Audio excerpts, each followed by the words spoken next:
Olá, técnicos da construção civil, sejam bem-vindos para mais um vídeo aqui do canal, né, falando sobre a nossa vida profissional na realidade, né? Esse vídeo a gente vai falar um pouco para os arquitetos e engenheiros que pretendam trabalhar em projeto ou que já trabalham em projeto. Se vocês quiserem aqui ver junto comigo o passo a passo, quais são os projetos, afinal, para uma construção nova, né? O que que vocês devem fazer, quais são os documentos, aonde é que eu vou buscar informação na realidade, né?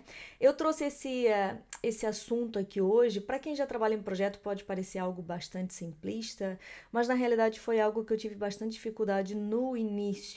Quando eu comecei a pensar em trabalhar em projeto, foi realmente complicado para mim perceber como é que cada Câmara Municipal funciona, o que que cada Câmara Municipal pede no final das contas, como é que deve ser feito a instrução de um projeto. Ou seja, não é bem simples assim, né? Depois, com o hábito, com a experiência, a gente chega lá. Mas, de fato, no início eu senti muita dificuldade. Eu não tive quem me explicasse, né? Não tive conteúdos desses aqui que me pudessem esclarecer sobre isso. Então, foi meio na garra, assim, batendo com a cabeça na parede. Basicamente, foi isso.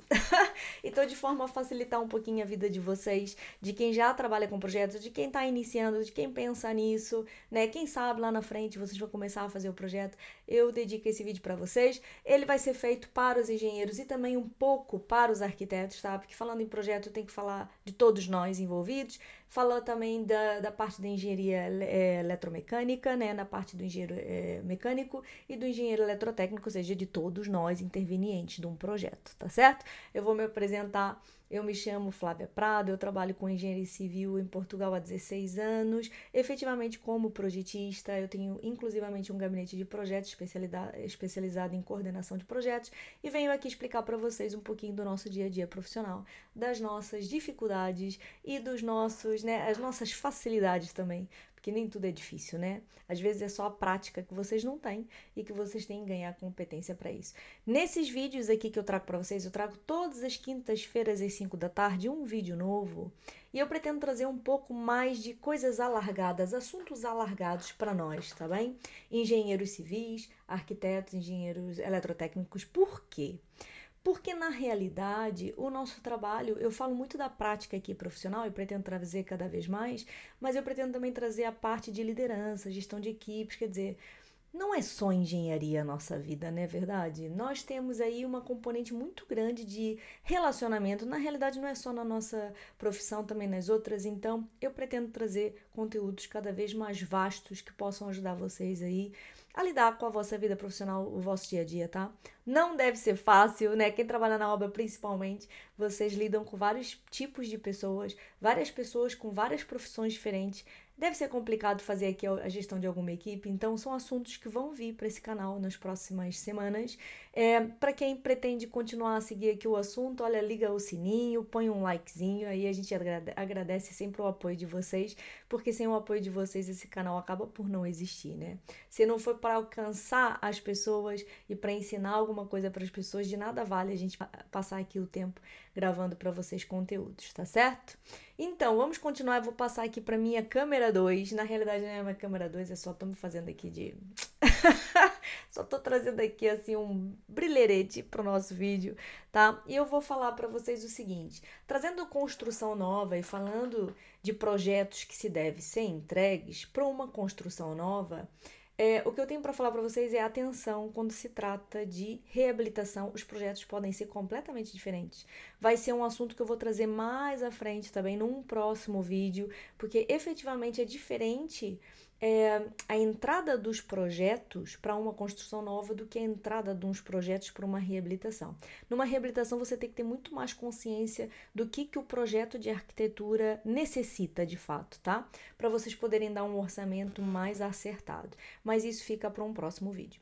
Vou passar aqui para algo bastante prático que é assim, parece, é o que eu falo para vocês, né? Parece muito simples. Eu vou apresentar a portaria 113 de 2015, que na realidade é a portaria que faz aqui a introdução de todos os elementos que nós precisamos apresentar na Câmara Municipal para ter um licenciamento ou para ter uma comunicação prévia, efetivamente, tá? Vou abrir aqui a portaria 113 e queria mostrar para vocês porque assim, A portaria ela é bastante clara, é bastante explícita, tá? Mas é importante mesmo assim, depois de tudo aquilo que eu vou falar para vocês nesse conteúdo, que vocês liguem para a Câmara Municipal. Se for uma Câmara Municipal que vocês não estejam habituados a trabalhar, eu aconselho vivamente a entrar em contato com a Câmara e perguntar quais são as especialidades que devem ser entregues numa comunicação prévia ao licenciamento de uma construção nova. Por que eu estou dizendo isso? Porque no final desse vídeo, no final desse conteúdo que a gente vai dar aqui, vocês vão perceber que tem câmaras municipais que pedem mais elementos do que aquilo que está aqui. E tem câmaras municipais que não pedem todos os elementos que estão aqui, tá? Então, para além de eu explicar para vocês aqui a vista dessa portaria, né? Afinal, o que essa portaria nos traz? Quais elementos que eu posso realmente me apoiar nela? Também é importante que vocês entrem em contato com a Câmara Municipal. Quando eu trabalho com a Câmara de Cascais, o procedimento é um. Quando eu trabalho com a Câmara de Oeiras é bastante parecido, Sintra também. Mas quando eu trabalho para a Câmara de Sesimbra, por exemplo, já a instrução é feita de outra forma. Por isso é que eu digo para vocês, eu quando tenho dúvidas, ainda hoje, porque muita coisa muda e muda depressa demais, eu ligo para a Câmara Municipal e tento me informar, tá? Eu até vou deixar aqui para vocês, um conteúdo escrito, tá certo? Porque acho que ajuda sempre quando nós temos aqui um conteúdo escrito. Construção nova. Primeira coisa que eu faço, ligar para a Câmara Municipal. Tá certo? Sempre. Até porque vocês ligando para a Câmara, também aconselho a que vocês perguntem qual é o procedimento. Se é só em digital que se entrega, sendo em digital, como é que eu faço a entrega, né? Porque tem câmaras municipais que têm umas normas próprias, com uma numeração própria, com nomes de ficheiros próprios, ok? Eu posso mostrar aqui algum exemplo de alguma norma que eu tenho de alguma Câmara Municipal que trabalhe, tá? Eu posso apresentar para vocês ficarem mais ligados que há realmente diferença. Mas liga para a Câmara Municipal e pergunta quantas cópias eu tenho que entregar, vocês ainda recebem em papel, né? É formato só digital? É em digital e em papel? Quantas coleções? Eu pergunto isso tudo. E para além disso, tem câmaras municipais que quando vocês vão entregar o projeto d'água, os projetos de esgotos, vocês ainda têm que fazer algum trabalhinho a mais, que é pedir uma planta informada aos CIMAIs, pedir as capas os CIMAIs são os serviços municipalizados, tá bem? Por isso, tá vendo? Eu tô falando aqui e já aparece um montão de informação. Eu só tô tentando mostrar para vocês que não é assim tão simples. Tá? A gente nem está falando aqui sobre a execução do processo em si. Eu estou falando apenas dos elementos instrutórios para uma comunicação prévia a um licenciamento na Câmara Municipal, ok? Então, a primeira coisa que eu faço é realmente ligar para a Câmara Municipal. A segunda coisa que eu faço é perceber se essa Câmara Municipal precisa de projetos para serem aprovados à parte. Tá? Mas isso a gente vai falar mais à frente, depois que eu tiver a minha listinha das especialidades ou dos elementos que eu devo instruir na Câmara Municipal, ok? Então, liguem para a Câmara Municipal antes sequer, às vezes até de orçamentar, porque vocês podem... O que acontece? Vocês podem estar orçamentando um projeto que aquela Câmara não pede. E aí, depois, vocês perdem no orçamento, porque você orçamentou um projeto a mais e o cliente nem reparou. Né? Ele recebe uma lista dos elementos a serem orçamentados e outra lista. Muitas vezes as pessoas nem comparam uma com a outra, só vê o valorzinho e vai pelo valor. E às vezes você pode perder o trabalho porque você orçamentou algo a mais que não era necessário, tá? Ou algo a menos. Também pode acontecer. Então, a primeira coisa é ligar para a Câmara Municipal. Eu até vou por aqui, olha, perguntar sobre quantas cópias, perguntar sobre quais os projetos a serem entregues. E atenção, essa pergunta, ela vem muito com a resposta seguinte: isso está na portaria. Tá bem? Tá? E aí vocês insistem mais um bocadinho. E fazer aquelas perguntas assim, mas é mesmo preciso entregar, por exemplo, projetos de elevação eletromecânica? E se eu não tiver, eu tenho que entregar alguma isenção? Já vou explicar por quê, tá? Mas pergunta na mesma. Eu pergunto sempre, gente. Eu sou a chata da parada porque eu pergunto mesmo. Tá bem? Deixa eu só aqui mudar um pouquinho. Exatamente. Perguntar sobre quais as cópias a serem entregues e perguntar sobre o procedimento em digital, tá bem? Não vão com a cara e a coragem, porque é tudo em PDF, é tudo assinado, não é bem assim. Até porque tem câmaras municipais que têm os seus próprios termos de responsabilidade, né? Eu tenho câmaras municipais com que eu trabalho, em que eu faço o meu próprio termo de responsabilidade, e eu tenho câmaras municipais em que eu tenho que utilizar o termo deles. A assinatura digital é feita no próprio termo, tá? Então, eu vou voltar lá ao meu decreto de lei, certo? Porque fica mais fácil explicar para vocês olhando para ele efetivamente. Então vamos aqui. E o que acontece, né? Ele diz exatamente aqui, olha, ele veio alterar, esse é o 113 de 2015, exatamente 113 de 2015, certo? Ele veio alterar a portaria anterior, nesse caso o decreto de lei, e ele faz aqui a descrição dos elementos instrutórios, tá certo? É aprovada a lista dos elementos que, em função do tipo e da complexidade da operação urbanística, devem instruir os processos apresentados no âmbito do REJUE. Eu sei que em português de Portugal eu não vou falar isso muito bem, mas é mais ou menos isso. Tá? São aprovados os modelos dos termos de responsabilidade. Isso é um outro assunto que eu queria trazer aqui. No meu início, né, e eu não sei no vosso, mas no meu, como eu já disse para vocês, eu tive que aprender tudo assim, né, a la mano, eu não tive quem me ajudasse aqui nesse aspecto. Foi difícil até perceber aonde é que eu ia buscar o termo de responsabilidade, qual era a descrição desse próprio termo, o que ele tinha que trazer, né? Então, eu realmente lá no meu início, gente, há 16 anos atrás, eu cheguei a ter alguns termos de responsabilidade que vieram para trás, porque faltou uma vírgula, um ponto, uma palavra, porque tinha que ser tal e qual, tá certo? Então, é só para dizer para vocês que, assim, termo de responsabilidade é um dos elementos principais para a entrega de um projeto. Tá?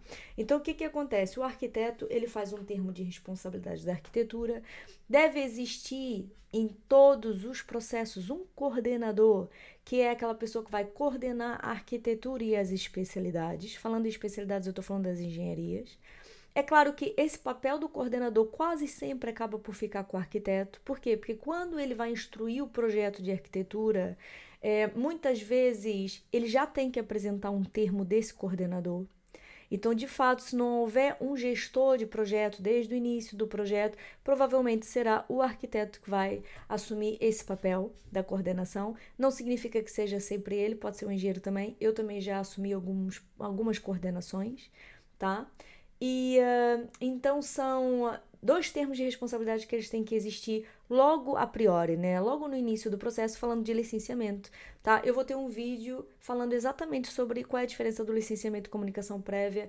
Daqui a 2 semanas, provavelmente, a gente estará falando sobre isso, porque há aqui algumas diferenças, tá certo? Então, vamos lá. Termos de responsabilidade. Vou começar pelo início dos elementos instrutórios para cada projeto. O termo de responsabilidade ele tem que existir em todos os projetos. Projeto de arquitetura, de estabilidade, águas, esgotos, todos os projetos que serão entregues na Câmara Municipal deverão ter um termo de responsabilidade. O único documento que vocês vão entregar na Câmara Municipal que não existe termo de responsabilidade associado nesse momento é o pré-certificado energético, ok? O pré-certificado energético, ele por si só, ele é um certificado, ele não precisa de um termo de responsabilidade associado. Se a Câmara Municipal pedir para vocês um termo de responsabilidade de uma pessoa que fez o pré-certificado, não faz sentido, tá bem? Fala aí para mim o que você acha disso, mas de fato é isso. Agora, falando aqui, anexo 3, eu vou andar para trás e para frente com essa portaria, porque senão eu não vou conseguir explicar as coisas na ordem certa. Um dos documentos, eu agora vou voltar lá no meu ficheirinho do Word para explicar para vocês uma coisa.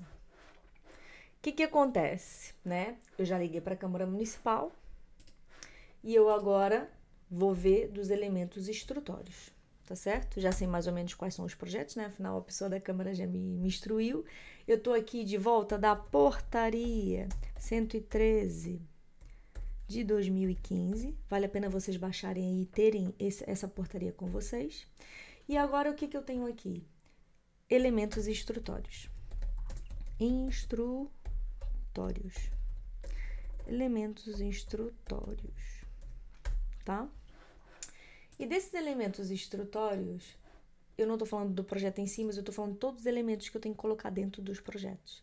E os elementos instrutórios são o termo de responsabilidade, eu tenho a declaração da ordem, Ou seja, os arquitetos vão apresentar a declaração da ordem dos arquitetos, os engenheiros técnicos da ordem dos engenheiros técnicos, os engenheiros civis, os engenheiros, né, vão apresentar da ordem dos engenheiros, tá certo? Então, eu tenho aqui o termo de responsabilidade e eu tenho seguro de responsabilidade civil, que normalmente é a própria ordem dos engenheiros que fornece esse tipo de seguro. Caso vocês não tenham acesso a ele, por favor, liga para lá, pede, porque você tem que ter acesso, tá? Todos os técnicos de construção civil que estão inscritos numa ordem têm acesso a esse tipo de seguro de responsabilidade civil. Então, esses são os 3 documentos. Antigamente se entregava também o cartão de cidadão. Nesse momento, como é que eu vou explicar isso para vocês? Tem Câmara Municipal que a gente ainda entrega o cartão de cidadão, né? Não sei se isso é legal ou não, porque até há muito pouco tempo falou-se na possibilidade de não haver legalidade numa cópia de um cartão de cidadão, mas como quase tudo tem assinatura digital, quer dizer, não faz nem sentido você entregar um cartão de cidadão se de fato a assinatura digital já mostra que você tem um cartão de cidadão, que você é um cidadão legal, que está tudo certo. Então, o que acontece? Elementos instrutórios, termos de responsabilidade, declaração da ordem, seguro de responsabilidade civil. Voltando aqui à portaria, né? Se vocês forem ver bem, existe um anexo 3, que é um anexo lá no final da portaria, né? Vou voltar lá agora. Lá no final da portaria eu tenho aqui os anexos. Eu tenho o anexo 1, eu tenho o anexo 3, peraí que isso aqui, exatamente, tem o anexo 1. Deixa eu voltar lá em cima, a ver se eu acho aqui o anexo 1, ou de repente eu até já passei. Deixa eu ir um pouco mais à frente, não. Ok, elementos instrutórios. Deixa eu só ver aqui o anexo 1 só pra ver pra trás, gente. Tenham paciência, que eu não sei essas portarias de trás pra frente, frente pra trás não, hein? Toda vez que eu preciso delas, eu venho cá ver. Nada como ir lá ver, certo? Então vamos lá, deixa eu só ver o anexo 1, só pra ver se eu não perco aqui o fio à meada da explicação pra vocês das coisas. Anexo 1. Elementos instrutórios, estão vendo aqui? Tá certo? Anexo 1, elementos instrutórios. E o que vocês, arquitetos, têm que entregar junto com o projeto da arquitetura? Primeira vez que vocês vão instruir um processo, tá? Seja em licenciamento, seja em comunicação prévia, os elementos são os mesmos, a ordem da entrega é que muda, tá certo?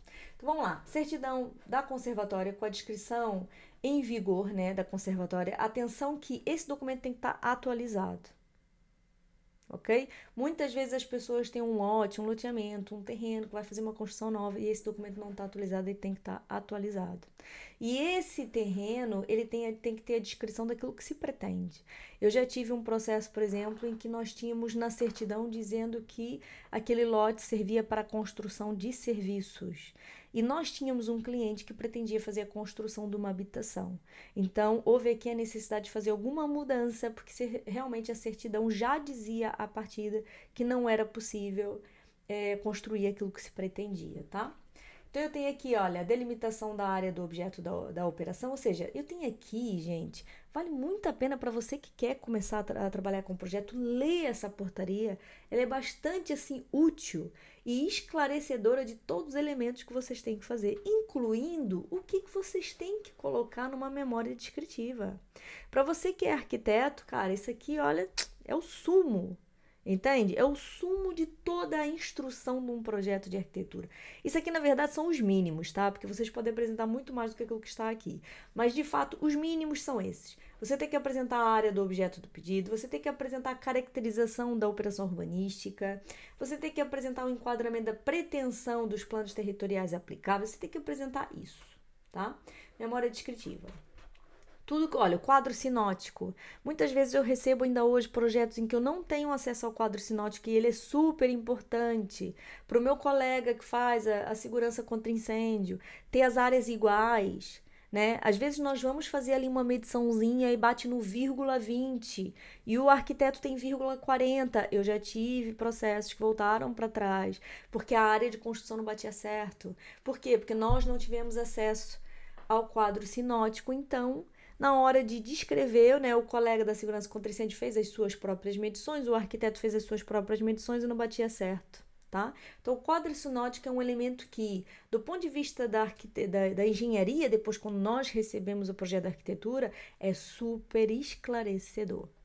tá bem? Mesmo quando vocês vão apresentar a arquitetura para o colega fazer o trabalho, já apresentem com o quadro sinótico. Ele pode não ter muitos elementos, tá? Vocês podem não ter acabado a arquitetura às vezes, né? Numa comunicação prévia, a gente trabalha meio conjunto, mas o quadro sinótico é interessante apresentar para os engenheiros, tá bem? Então, quando se trata de loteamento, olha, operações de loteamento, o que vocês têm que entregar? Por isso, gente, essa portaria é vida para quem trabalha com projeto. Não tem como nós fazermos um trabalho de projeto sem ter acesso a essa portaria, tá? Essa portaria é só assim, ó, coração. Né? Essa portaria é só simplesmente maravilhosa, tá? Porque toda vez que existe uma dúvida, vai lá e investiga, tá bem? Voltando aqui à portaria. No caso da, olha, projeto de loteamento incluído, quais são as plantas que vocês têm que levantar, que são as plantas de localização que vocês, arquitetos, têm que apresentar sempre no vosso projeto, tá bem? Então tem aqui tudo e mais alguma coisa. Quando se trata de obras de urbanização, né, quais são as plantas que você tem que apresentar? Olha, o termo de responsabilidade do técnico legalmente habilitado para subscrever projetos que ateste que a execução da obra de urbanização está em conforme com o regulamento do ruído. Isso é outra coisa que eu vou falar para vocês, tá? A gente já vai fazer uma listinha dos elementos instrutórios normais para uma construção nova, sempre estando atentos que vale a pena ligar para a Câmara Municipal antes, tá? No caso das obras de edificação, que é aquilo que nós estamos falando hoje, eu estou falando de projetos de construção nova, então nós estamos aqui, olha, nesse âmbito é o número 9, tá? No caso de obras de edificação. Então, quando a edificação esteja abrangida por uma operação de loteamento, o que significa na prática, né? Vocês, arquitetos, têm um lote.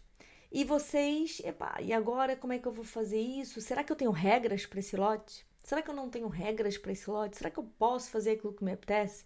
Bom, se vocês estiverem numa área abrangida por uma operação de loteamento, esse lote significa que ele já tem umas regras próprias para ele, tá bem? Aconselho a consultar a Câmara Municipal e ter acesso a esse documento da operação de loteamento, tá? Porque provavelmente você já deve ter lá tudo escritinho, né? Quanto de área de construção você pode naquele lote, quantos pisos, tá? Qual é a área para cada piso, se você pode ter anexos, qual é a área para esse anexo, quer dizer, toda uma série de regras que vocês, arquitetos, têm que cumprir. Num caso do loteamento, o que acontece? Vocês tendo uma operação de loteamento, existem várias formas de proceder à entrega do projeto na Câmara Municipal, tá?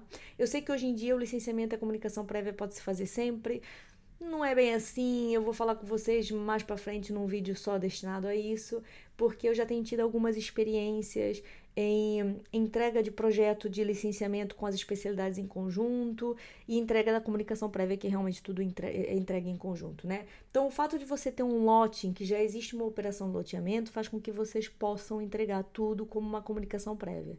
Ou seja, o arquiteto tem um risco um pouco maior se ele realmente não tiver, assim, certeza daquilo que ele está a edificar, né, a projetar. Eu aconselho vivamente fazer um licenciamento, porque sempre o risco é menor. Tá? Comunicação prévia seria a entrega da arquitetura e das engenharias todas em conjuntos. Por quê? Por que vocês podem entregar tudo junto? Porque já existem regras, vocês ficam a saber as regras por essa operação de loteamento e a partir daí vocês conseguem fazer aí o projetar a arquitetura de uma forma mais segura, digamos assim, né? E depois na hora de passar para as engenharias está tudo certo, né? Em princípio, há de estar. Se você estudou bem aqui a operação de loteamento do que existiu antes, provavelmente tudo vai correr bem. E aí entrega-se tudo em conjunto na Câmara Municipal, incluindo os documentos do construtor, tá bem? Então é assim, o fato de existir uma operação de loteamento aprovada para aquele lote pode realmente facilitar muito na hora de fazer um projeto, tá bem? Projeto de arquitetura incluindo as plantas, a 1.500, tá vendo? Tem todos os elementos aqui. A Câmara Municipal vai mudar quais são os elementos instrutórios de uma arquitetura? Não. Quando eu falo para vocês ligarem para a Câmara, eu tô falando mais da parte dos engenheiros, tá bem? Normalmente as arquiteturas são entregues sempre com os mesmos elementos, de fato.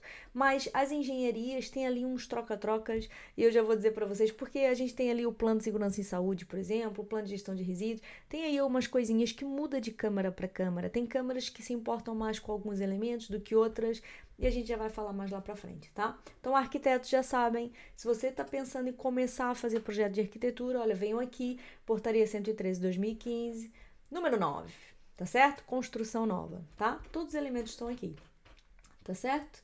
Quando se trata de um projeto de demolições, que pode existir, num terreno que vocês pretendam fazer um edificado novo, pode acontecer ter lá um pequeno, né, uma barraquinha, e vocês têm que pedir licença e demolições para aquela barraquinha, tá?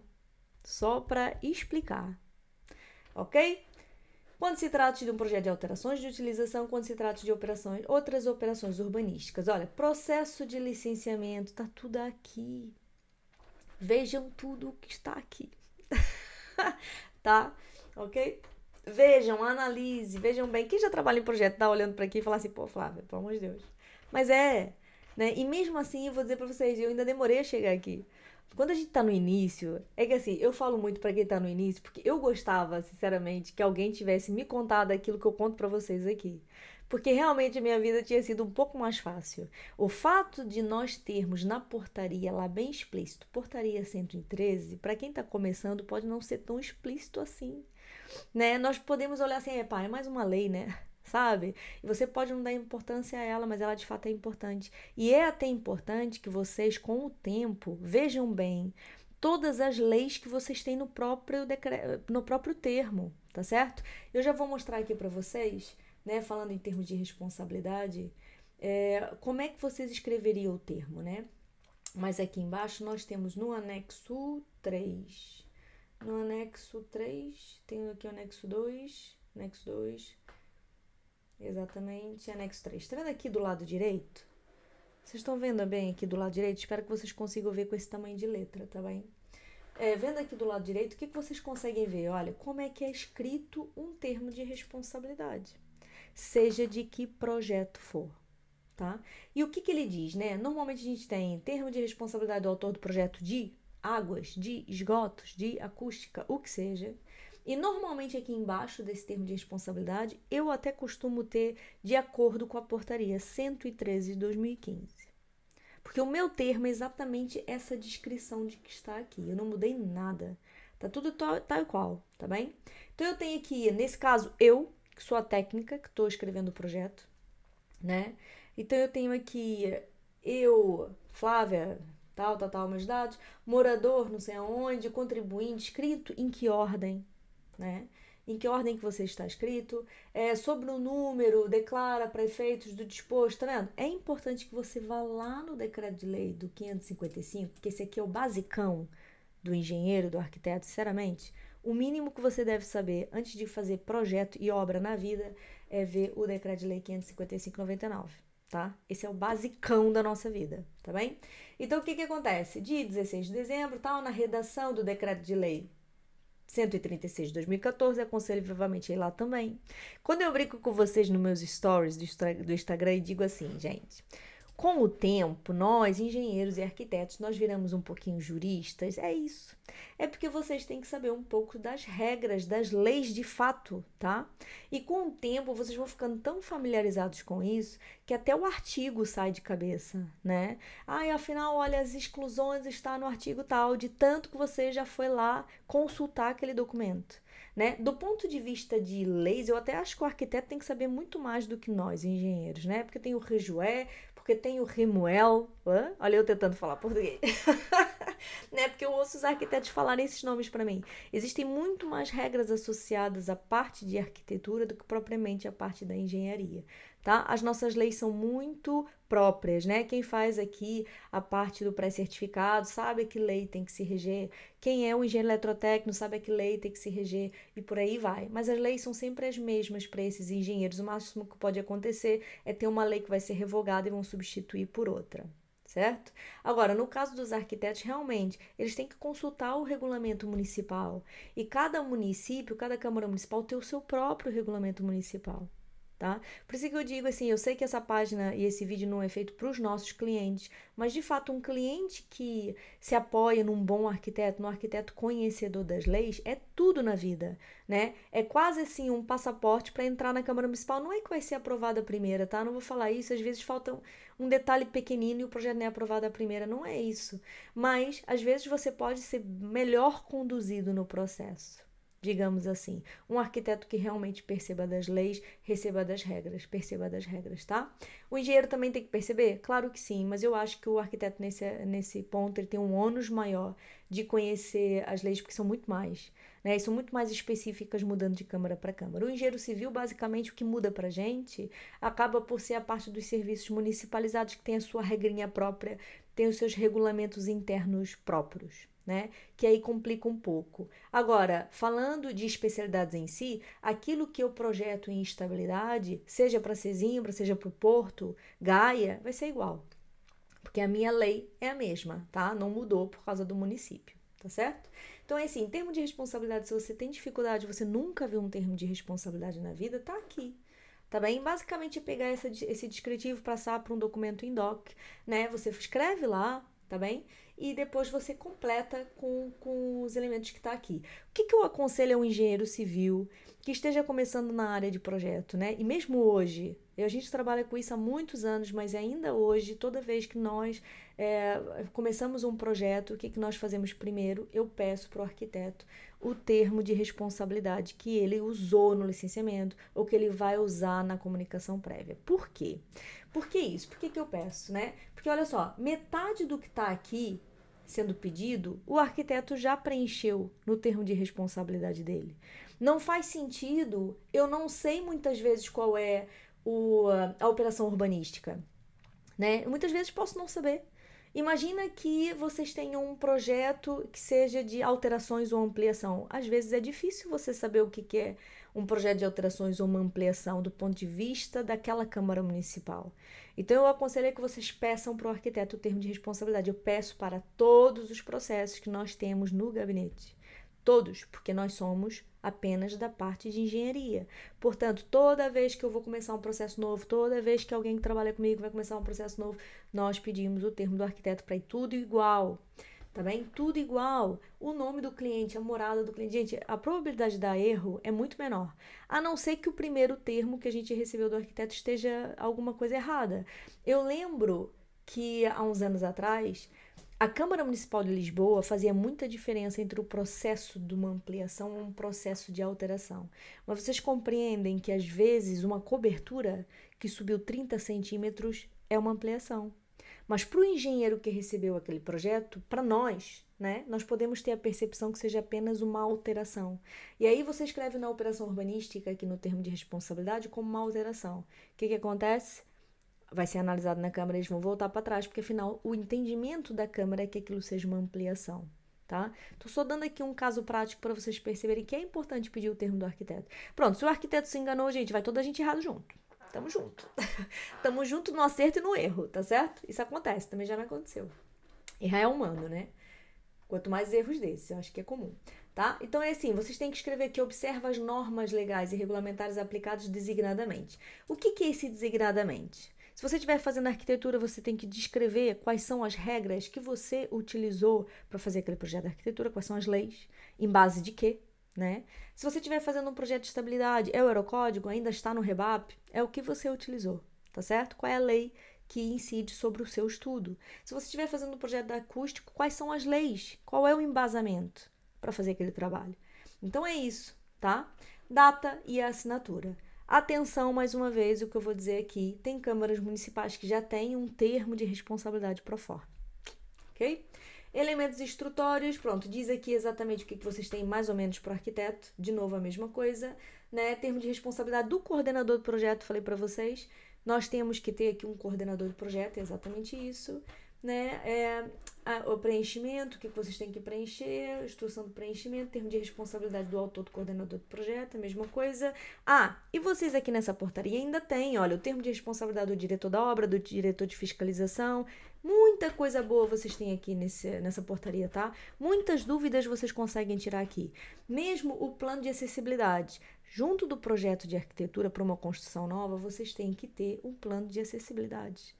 Também que é o quê? Pensar na casa no futuro, né? Se você tiver uma pessoa com alguma deficiência, né? Se você tiver uma pessoa com alguma dificuldade motora, tá bem? Então, a construção hoje em dia, se tratando de construção nova, ela tem que ter uma componente que visa ou o futuro ou o presente de alguns clientes, tá bem? Agora eu queria voltar aqui e passar para a nossa parte das especialidades em si, né? Eu vou voltar aqui, espero que não esteja sendo confuso para vocês, porque realmente isso é um assunto super extenso, tá? Super extenso. Olha, até vou mostrar para vocês uma coisa. Nesse momento, nos elementos instrutórios, no anexo 2, vocês chegam a ter como é que vocês vão fazer a entrega de um formato digital, tá bem? Então vale a pena, você que é novo nisso, você que vai começar a trabalhar agora numa empresa de projetos, né?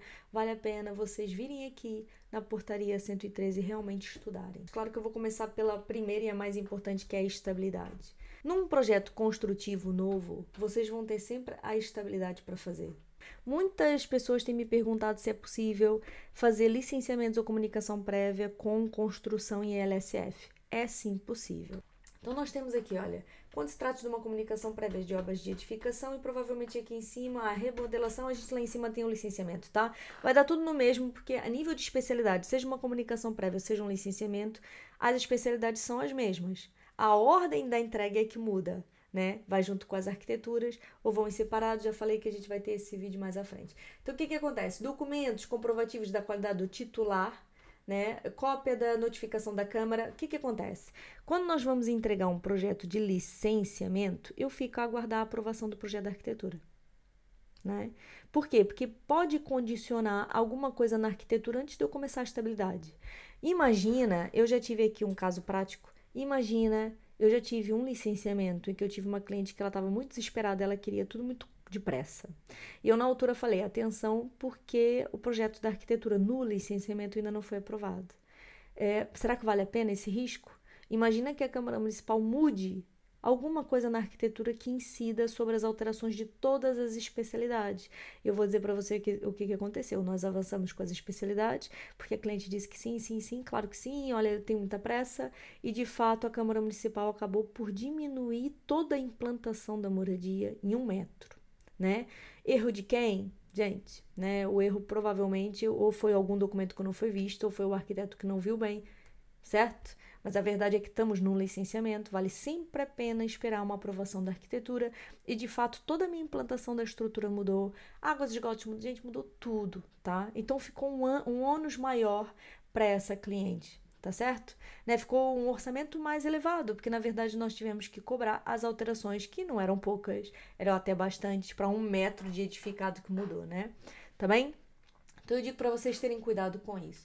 Quando se trata de comunicação prévia, os documentos lá, olha, os termos de responsabilidade, o contrato comprovativo da contratação do seguro de responsabilidade civil, é exatamente o tal seguro que eu falei para vocês falarem com a ordem.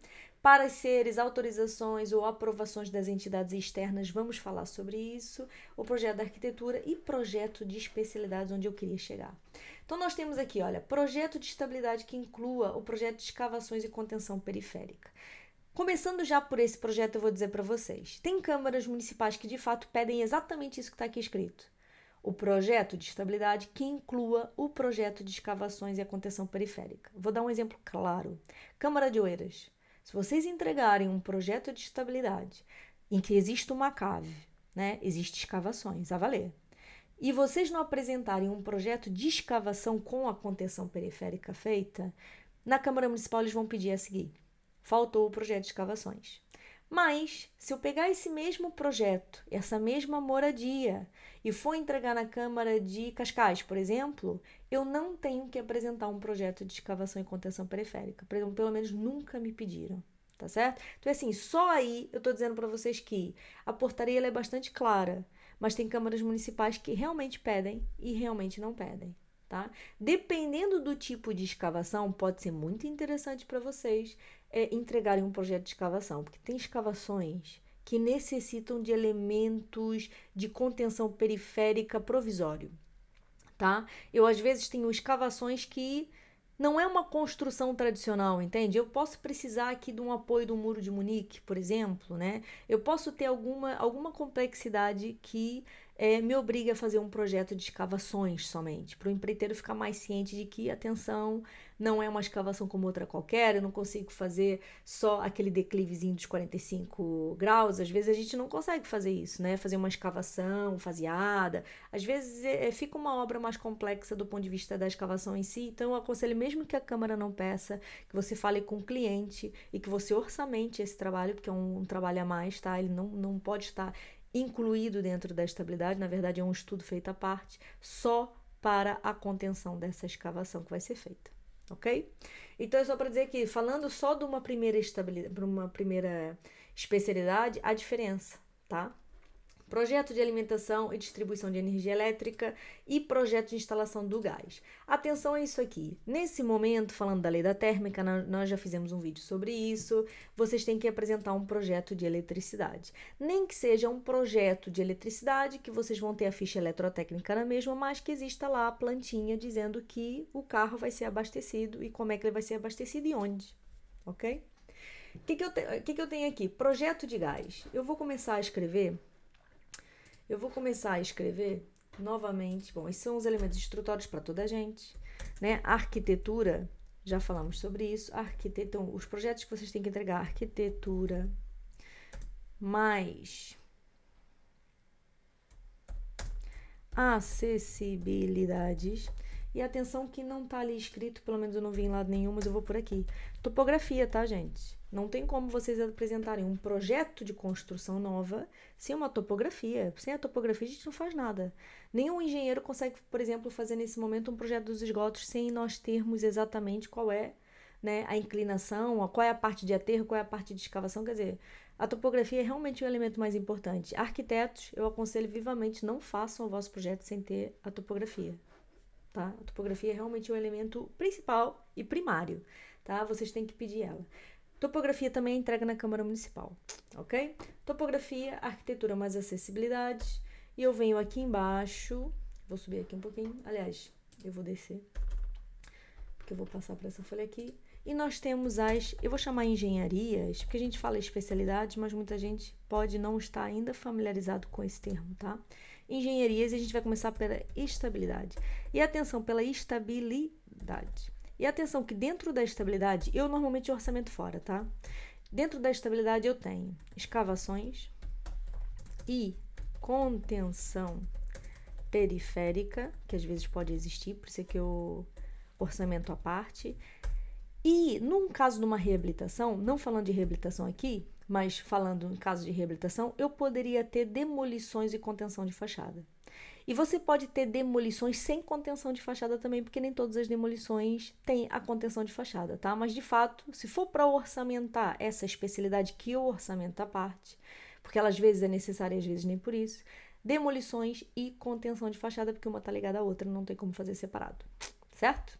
Então, escavações e contenção periférica. Próximo projeto, que foi aquilo que a gente viu ali, foi projeto de eletricidade. E nesse momento não tem volta a dar, tá? A lei é bem explícita, vocês têm que entregar o projeto de eletricidade, nem que seja com os elementos que eu disse. Uma ficha eletrotécnica e uma plantinha dizendo exatamente onde é que fica ligado os carros. Aconselho vocês falarem com o engenheiro eletrotécnico que trabalha com vocês, tá? Arranja um parceiro aí competente, porreiro, e se você encontrar essa pessoa, se agarra a ele, tá? Não larga mais. Foi aquilo que eu fiz com os meus parceiros. Projeto de eletricidade. Agora eu vou por aqui. Projeto de gás natural. E o que acontece? Aquela discussão, né? Gente, mas o meu cliente não quer gás natural. Mas a lei obriga a que ele tenha a instalação do gás a mesma. O gás, gente, é um bem essencial.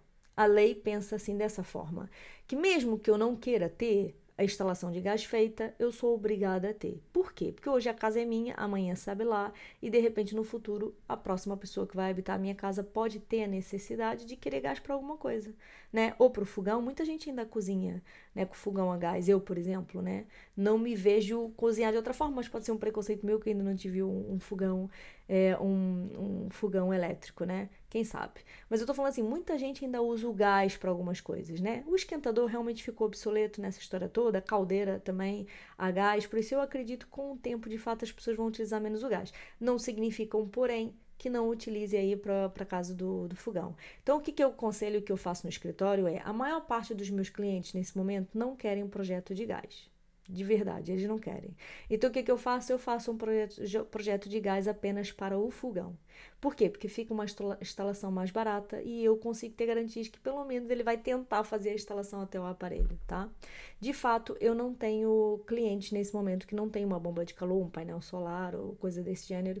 Então, não faz sentido eu a contemplar o gás para um esquentador. Ele não vai usar o esquentador. Ele não vai usar uma caldeira a gás, tá? Não vamos aqui aumentar o preço de uma execução de uma obra quando não é necessário. Então, projeto de gás natural, falando para uma construção nova, é verdade que eu estou falando para uma unifamiliar, mas no caso de um edifício multifamiliar, então vocês ficam mesmo obrigados a ter o gás natural para todos os fogos. Por isso, o cliente não quer, faz para o fogão apenas. E esse projeto é um projeto que ele tem que ser aprovado por entidade externa, tá?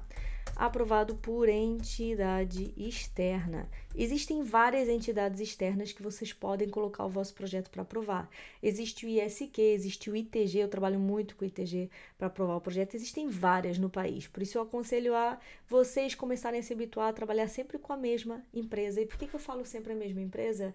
Porque, de fato, se eu colocar o meu projeto para aprovar no ISQ, é provável que me peçam alguma coisa diferente do que eu já estou habituada a colocar no ITG, tá bem? Então, é assim, esse projeto tem que ser aprovado externamente, ele é pago externamente, isso é algo que depois vocês combinam com o cliente, ou você paga essa taxa e inclui no orçamento, ou o cliente é que faz o pagamento dessa taxa, por isso é algo que vocês têm que falar, tá? E conversar antes de fechar aí um projeto de especialidade, ok? Então, o projeto do gás realmente é um projeto que tem que ser aprovado numa entidade externa.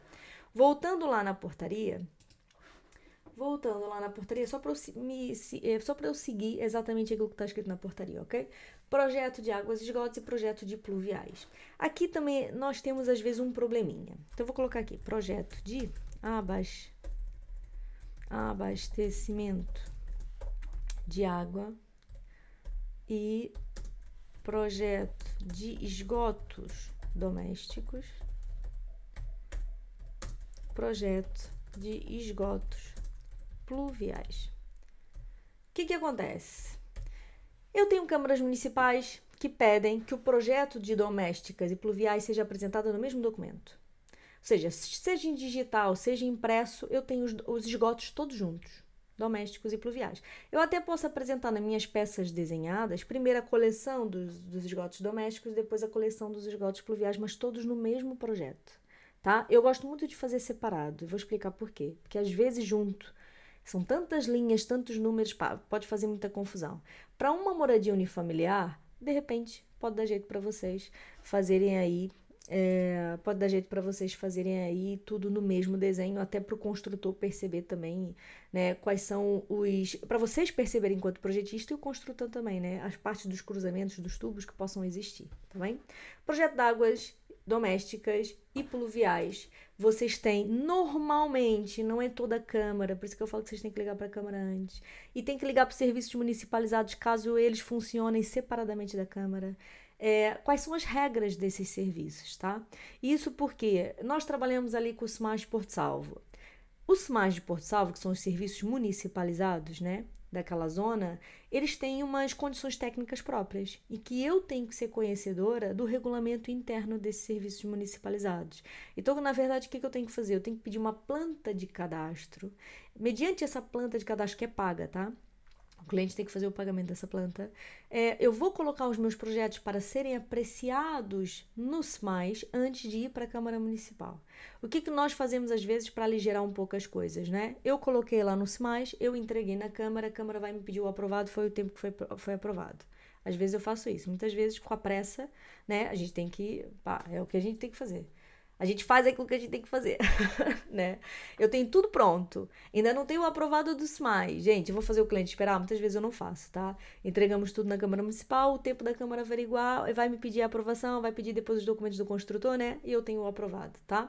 Então, SMAS de Sintra, diferente, liga para lá, tenta saber, tem capas próprias para serem preenchidas, tem um formato de entrega próprio, tá? Por exemplo, Sesimbra, não tem serviços municipalizados separados, que maravilha, né? Eu pego o projeto da água, os projetos dos esgotos, simplesmente faço no formato deles e entrego só na Câmara Municipal, né? Depois temos o de velas, tá vendo? Cada câmara é uma câmara, é importante vocês ligarem. Vocês são novos nisso, vocês que não são novos nisso, pá, não perdem o hábito de ligar e de tentar perceber, porque já me aconteceu mudarem coisas, mudarem termos, mudou o procedimento, cara, eu não sabia. E aí a gente faz todo um processo, é um dia perdido, basicamente, né? Quem trabalha com o projeto sabe aqui o tempo que a gente demora nesse momento para fazer partes administrativas de um projeto, principalmente se a entrega ainda for em digital, né? Não é que eu não prefira a entrega em digital, gente, eu amo a entrega em digital, realmente essa coisa de ficar imprimindo 500 mil papéis não tá com nada, né? Mas, de fato, fazer a parte do procedimento é complicada e tira bastante do nosso tempo de gabinete. Tá? Então, voltando lá para o nosso decreto, certo? Temos aqui projeto de águas, esgotos e pluviais, projeto de arranjos exteriores quando existe alugradouro privativo não pavimentado. Atenção ao projeto de arranjos exteriores. Eu sei que ele aparece aqui como especialidade, mas muitas vezes os arquitetos já incluem no seu projeto de arquitetura esses arranjos exteriores. Atenção à diferença entre um arranjo de exteriores e projeto de paisagismo, tá? Eu tenho, por exemplo, câmaras municipais em que mais de 200 metros quadrados de área livre externa à implantação, à construção, né? Vocês já têm um projeto de paisagismo para ser entregue na Câmara Municipal. E aí vocês têm um orçamento dado para o cliente, né? E não tem lá contemplado o paisagismo, depois ele vai ter que pagar esse projeto, vocês ainda vão ter que pedir para o arquiteto paisagista proceder a esse trabalho, por isso pode ser um tempo que vocês perderam em vez de ganhar, tá? Então o que acontece? E eu tenho câmaras municipais que só pedem o paisagismo acima de 1.000 metros. Tá vendo? Então, assim, é importante ligar para a Câmara e tentar saber tudo, né? Afinal, vocês pedem projeto de paisagismo a partir de quanto? Porque realmente é algo bastante interno das câmaras, tá? De câmara para câmara pode mudar muito. E podem ter câmaras que até nem peçam o paisagismo, tá? Ou peçam a partir de sei lá quanto. Mas eu tô falando assim, duas câmaras muito próximas, Cascais e Oeiras, procedem de maneira completamente diferente ao pedido do paisagismo, tá? Muita atenção aqui a isso dos arranjos exteriores. Tem muitos arquitetos que acham, ah, não, só o arranjo exterior chega e depois no final pode não chegar, tá bem? Projeto de infraestruturas de telecomunicações. Projeto de telecomunicações, antigamente nós tínhamos que aprovar na entidade. Hoje em dia não é o caso, tá? Telecomunicações é feita pelo engenheiro eletrotécnico, normalmente. Não que eu saiba que seja outro engenheiro que faça, mas pelo menos no meu caso aqui é um engenheiro eletrotécnico que faz para nós, tá? E é um projeto que é feito por ele, validado por ele até. Estudo do comportamento térmico, gente. Isso aqui é o que da questão, né? Das minhas discussões e das minhas avaliações que eu falo lá no Instagram muitas vezes. O que acontece? Apesar da portaria 113 não ter sido revogada com a lei da térmica, porque deveria, né? Nesse momento, a lei da térmica diz que não era preciso o projeto térmico, certo? Falando do 101-D de 2020. Se a gente for falar do 102... Vejam o vídeo anterior da lei da térmica, tá? Eu vou deixar aqui embaixo o link, porque senão é muitos assuntos, muito assunto. É muita lei, gente. A gente fica perdido. Então, o que acontece? Estudo do comportamento térmico, supostamente, não deveria de existir nessa fase, tá? Não deveria de existir de 1 de julho a 18 de novembro de 2021. A partir do dia 19 de novembro de 2021, não sei o que deu, mas saiu a Lei 102 de 2021, que fala que novamente seria preciso o projeto térmico. Nesse momento, a gente está falando, olha, eu estou gravando esse vídeo em dezembro, nem sei que dia, gente, eu ando tão perdida que eu nem sei que dia é, né? Mas estou falando assim, estamos próximos do Natal. E o que acontece? Nesse momento eu tenho processos que foram entregues à Câmara Municipal, à Arquitetura, entre o dia 1 de julho a 19 de novembro, e eu continuo a ter câmaras municipais me pedindo projeto térmico quando eu não deveria de existir, tá? Então é só para dizer que, apesar de tudo, sai uma lei nova, mas não revogam as leis antigas e a gente fica agarrado aqui na mesma, tá? Então eu tenho câmaras municipais que continuam a me pedir o projeto térmico. Cuidado. O que eu tenho aqui? Cuidado. Por que eu falo cuidado, né? Não é que, não, porque vai ser muito mais complicado fazer... Não é isso. Mas vocês podem não ter isso no orçamento, certo? Gente, isso é nosso trabalho.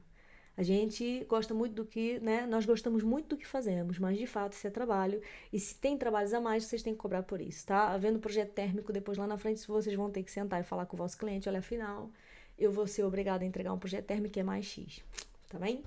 E eu tenho aqui projeto de instalações eletromecânicas, incluindo transporte de pessoas ou mercadorias. Eu estaria falando dos elevadores, ok? Eu estaria falando claramente aqui dos elevadores. E deixa eu só completar aqui a nossa tabela.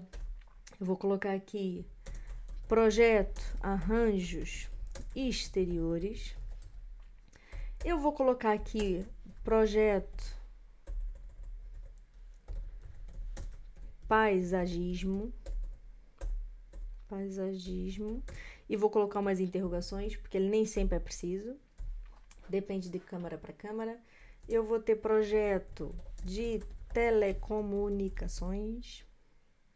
Epa.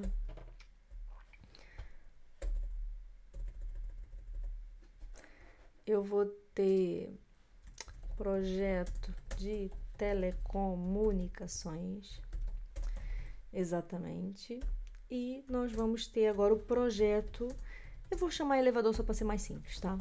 Que ele nem sempre é preciso, gente. Só é preciso o projeto do elevador, efetivamente, se vocês tiverem algum elevador. Atenção! Projetos de plataformas elevatórias, supostamente, vocês não precisam de entregar o projeto do elevador, tá bem? Tá? Há uma diferençazinha. Então, quando eu tenho uma arquitetura em que eu tenho um arquiteto que ele diz lá, claramente, não é elevador, é uma plataforma elevatória, pode ser que vocês não sejam obrigados a entregar um projeto de instalações eletromecânicas de elevação, ok? Se vocês estiverem no projeto de arquitetura elevador, lascou-se, vai ter que entregar. Aconselho a vocês terem ou o engenheiro eletrotécnico ou o engenheiro mecânico que faz esse tipo de projeto, tá bem? Projeto de elevador, eu vou colocar aqui uma interrogação, nem sempre existe, ok? E vamos voltar lá à portaria. E tenho aqui a portaria, projeto de segurança contra incêndios e projeto acústico. Ok? Projeto de segurança contra incêndio. Que, se tratando de uma construção nova de uma moradia unifamiliar, estaríamos falando de uma ficha de segurança contra incêndio, tá? Projeto de segurança contra incêndios e projeto de segurança contra incêndio e projeto acústico, tá? E agora, existem ainda, isso tudo, quando vocês vão entregar as especialidades no licenciamento, seria depois de um projeto de arquitetura aprovado, em comunicação prévia seria tudo em conjunto, né? Então, vocês têm, olha quantas especialidades nós temos aqui. Uma série delas, gente. Isso aqui é a parte da arquitetura, né? Parte das engenharias. Essa aqui é a parte da arquitetura. Eu vou colocar isso aqui como amarelo só para dar um destaque, né? Mas já vi as especialidades quantas são? Quantos somos a trabalhar num projeto de uma construção nova? Mesmo que seja uma moradia unifamiliar, quantos somos intervenientes, né? Somos bastantes, certo? Então é só para dizer que assim, não é assim tão simples. Não simplifiquem assim tanto o nosso trabalho, porque não é assim tão simples, tá? E é preciso uma alta competente para fazer isso tudo, de forma que seja um bom manual da construção, né? Eu falo muitas vezes para vocês, o projeto, ele é o manual do construtor. Cara, se o construtor recebe o projeto na obra, ele abre e ele não entende, ele não percebe, não é claro, não é específico, de nada serviu aquele projeto, pouco importa que entregou na Câmara e eu tenho a licença de construção, não vai valer de nada, tá? Um bom projeto, se vocês querem ser recomendados pelos técnicos, se vocês querem ser recomendados de um construtor, é maravilhoso quando a gente é recomendado por um construtor, gente, falo pessoalmente por mim, né? Não que os arquitetos, quando me recomendam, eu fico super feliz, mas um construtor te recomendar significa que você realmente faz um trabalho porreiro, realmente você faz um trabalho pensado para ele, porque ele vê o projeto, ele sabe exatamente aquilo que tem que ser executado, tá? Então, assim, quanto mais valor você der ao trabalho de vocês, mais valor as outras pessoas também darão. E aí, de boca em boca, vai o nosso serviço crescendo, né? Que é assim que funciona, não tem outra forma, tá? Então, o projeto acústico e tal. Agora, existem ainda projetos auxiliares, né? Projetos que tem câmaras municipais que vão pedir ou não mediante condicionantes que vocês tenham, tá?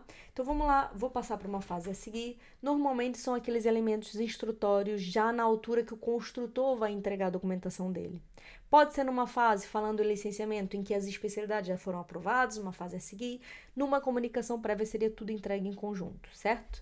Então, vou aqui escrever. Eu tenho plano de segurança e saúde, que eu vou dizer para vocês, já tem muitos construtores que fazem esse plano, tá bem? Ou seja, atenção na hora de vocês orçamentarem um projeto, normalmente eu orçamento com o plano de segurança e saúde, mas de fato eu às vezes tenho construtores que já fazem. E ou eu depois chega no final e eu combino com eles e digo, olha, atenção que eu já tenho isso incluído no orçamento, ou eu retiro depois do orçamento e ele que faz, tá bem? O plano de segurança e saúde, tá? Existem ainda câmaras municipais que pedem o plano de gestão de resíduos. Resíduos, ok? Plano de gestão de resíduos seria o plano para o desperdício da obra, né? Imagina que você tenha uma escavação muito grande. Eu quero uma cave na minha casa, né? Eu vou ter uma cave, na minha casa eu tenho uma escavação enorme. Eu tenho ali, sei lá, alguns metros cúbicos para serem retirados. Eu tenho que ter um plano de gestão de resíduos, eu tenho que ter um contrato. Eu não, o dono da obra. Tem que ter um contrato com uma empresa que faz a gestão desses resíduos, que é para ficar garantido para a Câmara Municipal que ele realmente tem um lugar próprio para que esses resíduos sejam transportados, tá bem? Por que isso? Por que existe isso na realidade, né? Que é para garantir, gente, que as pessoas, né? Quantas vezes eu recebi reclamação, porque o meu vizinho pegou todo o seu aterro e jogou no meu terreno. Não é assim, né? E tem câmaras municipais, eu até vou dizer aqui, tem câmaras municipais que pedem para o dono da obra, inclusivamente, uma caução. E às vezes a caução é bastante alta, tá? Então, o plano de gestão de resíduos é isso. Na verdade, o plano de gestão de resíduos vai servir para o dono da obra pegar esse planinho e vai lá na empresa que ele vai contratar para fazer a gestão de resíduos e ele, pela base de estimativa de resíduos que vocês fizeram, ele vai fazer uma continha e ele vai determinar o valor daquele contrato, tá? Não é uma coisa assim tão simples o plano de gestão de resíduos, por mais que pareça, não é. Plano de gestão de resíduos. E ainda existe a ocupação de via pública. Estou tentando ser o mais extensa possível nas opções de projetos que possam existir. Até pode ser que falte mais alguma coisa aqui, tá? Mas eu estou tentando dizer assim, para além daquilo que é o normal. Também pode acontecer a ocupação de via pública e dependendo das câmaras, eu vou dizer, existem ocupações de via pública que são muito simples. Nada mais é do que a planta de implantação e você dizer onde é que vai ficar o andaime, qual é o espaço do andaime, se o andaime vai ficar na calçada. Imagina que eu esteja a falar de uma construção de uma edificação habitacional, né, que está rente à estrada. Vocês vão precisar da ocupação de via pública, né? Como é que eles vão fazer para pintar, rebocar a fachada?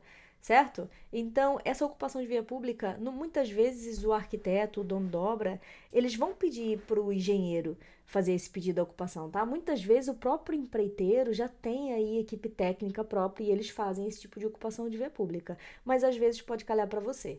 Isso é algo que eu não orçamento. Quando as pessoas me pedem o projeto inicial, não orçamento a ocupação de via pública. Mais à frente, dependendo das necessidades do empreiteiro, do próprio dono da obra, ele pode entrar em contato e falar, Flávia, afinal você faz a ocupação de via pública e tal, tá? E atenção à ocupação de via pública, porque, por exemplo, nós temos uma Câmara Municipal de Lisboa em que eles pedem um projeto dos andaimes, cara. Projetão, sabe? Tipo de execução. Eu já tive que entregar um projeto de um andaime elevado, né? Um andaime que só começa a partir do primeiro andar, por exemplo, e nós tivemos que apresentar todas as fixações, tudo, né? Qual é a largura, qual é a altura, sabe? Então é assim, ocupação de via pública pode ser um projeto bastante simples, mas pode ser um processo bastante complicado. Eu posso dizer para vocês, a primeira vez que a Câmara de Lisboa me pediu ocupação de via pública com esse andaime, entendeu? Foi aquele projeto que eu pensei, porque a Câmara de Lisboa mudou, né? Foi algo que eu não estava à espera. E aí o orçamento é algo que eu não entreguei, porque eu entreguei um projetão do andaime, tá? Então se informem, tá? Era algo que eu tinha que ter feito na altura, mas eu não sabia que tinha mudado. E pronto, lá me lasquei, porque isso acontece às vezes e tal, tá? Então ocupação de via pública é isso. Penso que não haja mais projetos. Vamos lá na portaria novamente. Nada como ir na portaria novamente, né? Vamos na portaria. Deixa eu ver se tem mais alguma coisa. Planos de acessibilidade, lá. Construção, reconstrução, termo de responsabilidade, ficha caracterizadora. Bom, isso aqui são coisas do arquiteto que ele vai entregar. Declaração, projeto, basicamente é isso. Falando de projeto, olha, tá vendo aqui o plano de segurança e saúde? Ele já tá junto do livro da obra, porque normalmente já é na fase do construtor que esse plano entra, tá? O que acontece muitas vezes, né? Eu vou voltar aqui para nossa listinha dos projetos, né? Uma lista extensa, cara. Não é pouca coisa, não. É muita coisa. São muitos projetos, tá? Mesmo para uma moradia. Quem fica achando que é coisa pouca é porque não tem noção. Somos muitos intervenientes e tem que ser gente competente, porque senão pode dar problema, tá bem? Uma listinha, eu nem vou contar, porque são realmente alguns. Mas o que eu queria falar para vocês é o seguinte. Atenção, à equipe técnica, tá? Muito cuidado. Assim, o que que acontece? Eu, durante muito tempo, eu fui experimentando equipes, né? Na realidade, não foi o primeiro engenheiro eletrotécnico que eu contratei para fazer o trabalho que ficou conosco, não foi o primeiro engenheiro mecânico que ficou conosco, ou seja, com o tempo vocês vão fazendo, eu falo muitas vezes, né? Vocês vão fechando a galera, né? Vocês vão fazendo, assim, a sua galerinha de trabalho, né? Hoje em dia eu tenho a minha já há muitos anos, já trabalho com ele, sei lá, há mais de 6 anos, 7 anos, não faço ideia, mas é bastante tempo que a gente trabalha juntos.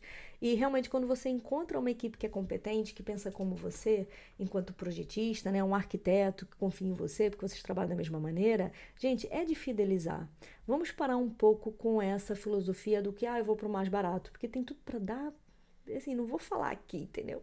Mas tem tudo para dar problema.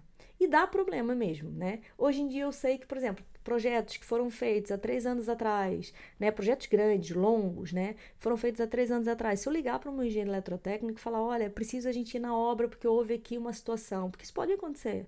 São pessoas que eu confio e que vão lá na obra, eu sei que vão garantidamente. Né? Eu ligo para minha engenheira mecânica que trabalha comigo, né? Eu preciso de alguma coisa, a gente passou, sei lá, 5 anos daquele processo, a pessoa só começou a construir hoje, eu continuo a trabalhar com ela. O que que acontece? A pessoa tem um apoio diferente, né? Falando de reabilitação, então, não façam essa coisa do mais barato, porque tem tudo para dar bronca e vai dar bronca para você que foi a cara do processo, entende? Porque existe uma ordem, né? Qual é a ordem aqui? O arquiteto é a primeira pessoa. Normalmente o arquiteto é até a pessoa que vai ter contato com o cliente, na verdade, né? A maior parte dos meus clientes eu nem os conheço. A maior parte dos projetos que eu fiz de especialidades eu nem conheço o dono da obra, ao fim das contas. Quem conhece é o arquiteto. E o que que acontece? Se o arquiteto não tiver a mesma filosofia que nós temos lá na empresa, olha como é que tá chovendo, nem sei se vocês conseguem ouvir, mas se o arquiteto não tiver a mesma filosofia que nós temos lá na empresa, vai dar problema. Entende? Vai dar muito problema, porque ele vai apresentar um projeto de arquitetura que não está pensado para a obra, e depois a gente no gabinete recebe aquilo e a gente olha e fala, cara, como é que eu vou fazer, né? Como é que eu vou apresentar os meus esgotos aqui em condições? Onde é que estão os coretes? Coisas desse gênero, né? Tá? Espero que vocês tenham ficado cientes aí. Afinal, não é assim tão simples. Espero que alguns donos de obras possam ver esse vídeo também, para eles terem a noção de que não é só um desenho, né? Eu fico doente. Eu acho que o engenheiro ele não ouve muito isso, mas o arquiteto ouve muito, né? É só aqui um desenho. Não é só um desenho, né? Tem toda uma ordem de trabalhos, basicamente, né? Tem toda uma regulamentação por trás. Cara, o arquiteto, se ele for competente, ele sabe a lei toda, ele sabe o que pode ser feito, o que não pode ser feito. Ele pode apoiar o dono de obra de uma maneira completamente diferente. E falando em engenheiro, a mesma coisa, tá? Sejam competentes naquilo que vocês façam as coisas com confiança. Não tem confiança, arranja quem tenha, né? Porque, por exemplo, segurança contra incêndio não é o meu forte. Mudou a lei e eu falei, é muito chato esse negócio, não quero fazer. Então, eu tenho uma pessoa que me apoia nesse projeto. Eu não tenho que ser especialista de tudo, mas eu tenho que ter os melhores especialistas perto de mim. Entende? Tá? Espero ter aí ajudado vocês. Por favor, deixa um comentário aqui embaixo, né? Gostou ou não gostou? Foi útil ou não foi útil? Né? E coloca sugestões. E até vou pedir mais uma coisa aqui. Temas que vocês queiram que eu traga aqui, tá? Facilidades, dificuldades, coisas que vocês queiram saber mais da nossa área de atuação. Um beijo grande pra vocês. Eu falo sempre isso. Sucesso!